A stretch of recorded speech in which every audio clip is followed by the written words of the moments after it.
કહે છે કે આપણે ભગવાન શિવ અને માતા સતીના વિશે જાણીએ છીએ, પણ આપણામાંથી કેટલા વ્યક્તિઓને ખબર છે કે માતા સતીનો જન્મ કઈ રીતે થયો? માતા સતી અને ભગવાન શિવનો વિવાહ કઈ રીતે થયું છે એ આપણામાંથી ઘણા ઓછા વ્યક્તિ જાણે છે. કહે છે કે પ્રજાપતિ દક્ષ,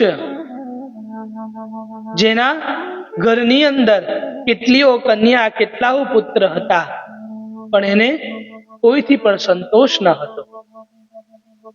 એના માટે પ્રજાપતિ દક્ષ એક વખત જગત જનની રાજે રાજેશ્વરીનું તપ પ્રારંભ કરે છે. હજારો વર્ષો સુધી માતાનો તપ કરે છે. અને જ્યારે માતા પ્રજાપતિ દક્ષની ઉપર પ્રસન્ન થાય છે અને પ્રસન્ન થઈને દક્ષને કહે છે કે દક્ષ, વરદાન માંગ, તને શું જોઈએ છે?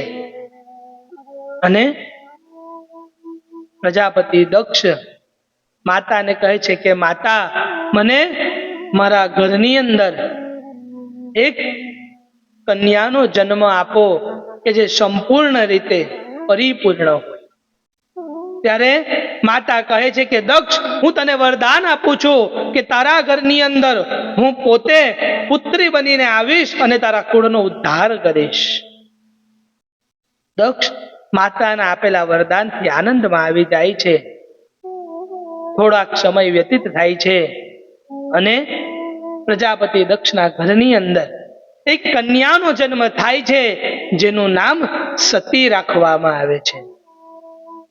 દક્ષના ઘરની અંદર કેટલીઓ કન્યા હતી, પણ માં સતીની વાત તો કઈ અલગ જ હતી. માં સતીની પાસે અલૌકિક શક્તિઓ હતી.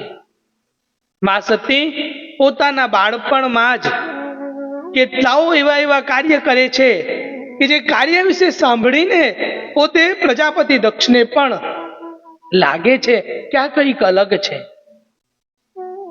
અને જેમ જેમ માં સતી યુવા અવસ્થામાં આવે છે અને પ્રજાપતિ દક્ષને માતા સતીના વિવાહની ચિંતા થવા લાગે છે, ને એ સમય પ્રજાપતિ દક્ષ બ્રહ્માજીને કહે છે, અને બ્રહ્માજી કહે છે પ્રજાપતિ દક્ષને કે દક્ષ, સતી એ સ્વયં આદ્ય શક્તિનું સ્વરૂપ છે અને શિવ એ પોતે આદિ પુરુષ છે. એટલે આદ્ય શક્તિ અને આદિ પુરુષ એનું મિલન થવું જરૂરી છે. એટલે માતા સતી માટે ભગવાન શિવ એ જ યોગ્ય વર છે. બ્રહ્માજીની સલાહ લઈને પ્રજાપતિ દક્ષ માતા સતીના વિવાહ ભગવાન શિવ સાથે કરાવી દે છે.